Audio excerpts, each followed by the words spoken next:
eso no lo sabemos todavía, entre la grafía europea y su visión y la agrafía autóctona, ese encuentro, ¿no?, va a quedar registrado, digamos, en lo que vamos a llamar en general crónicas, ¿no?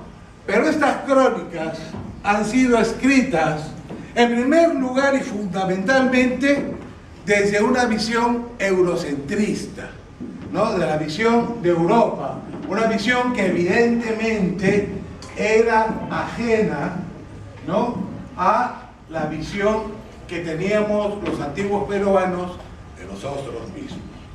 Un ejemplo, ¿alguien sabe qué es un supaipa? En quechua, sí. Vale, ¿ves? Por ejemplo, ¿ves? Ese es el pensamiento que supervive.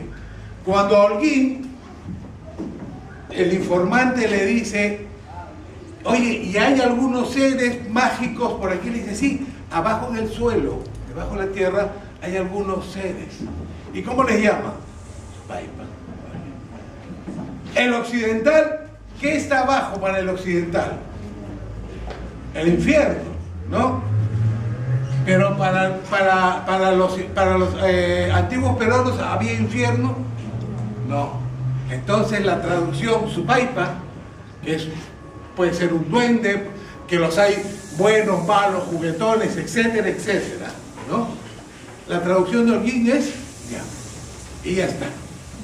En ese pequeño ejemplo encontramos que está escrita la visión de los que llegan, que es la visión de los vencedores, y su visión es eurocentrista.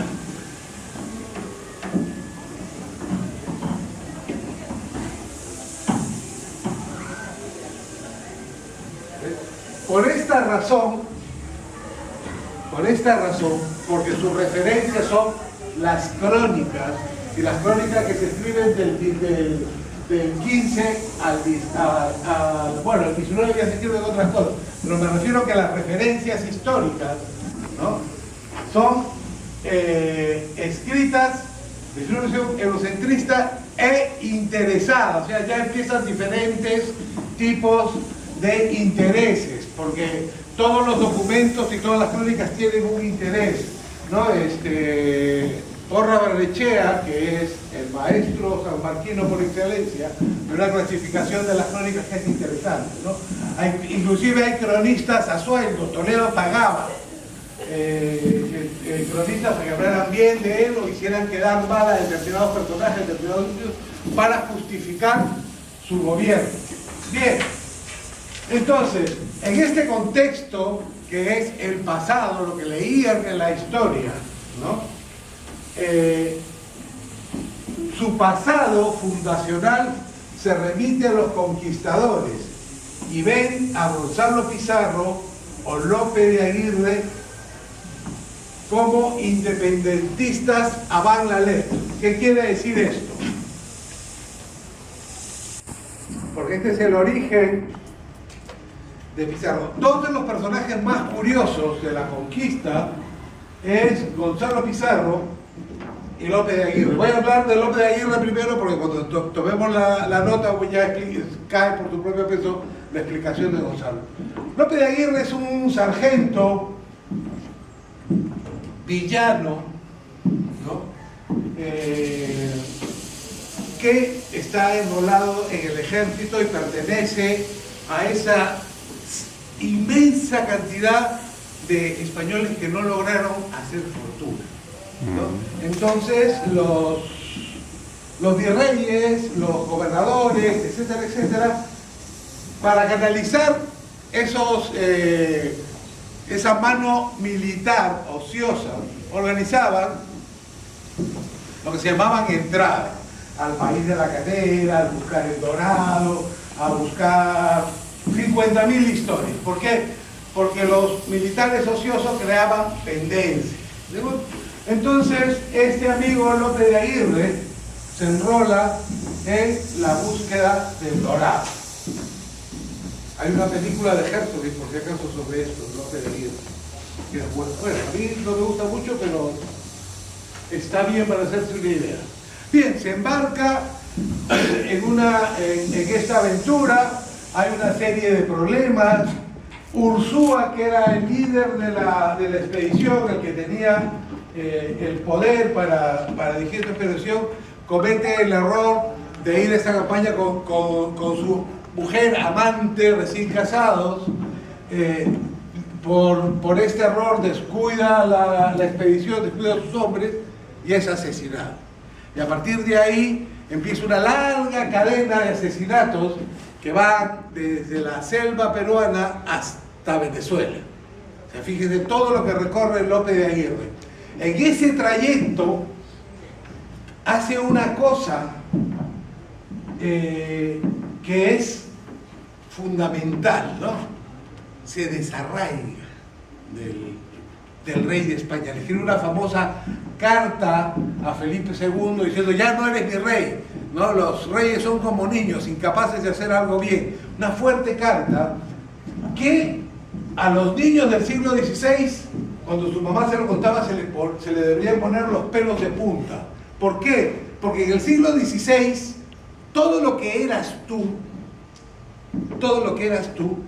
¿no? Venía de la figura del rey. Tu existencia, tus derechos, todo venía de la figura del rey, y a través del rey, ¿de quién? De Dios, ¿de acuerdo? Entonces, el desarraigarse de ahí, el renunciar a su realidad, el expatriarse, era como reducirse a la nada, una especie de suicidio moral, ¿no? Lo único que no se perdía, que es otro de los grandes temas del siglo XVI, es el honor.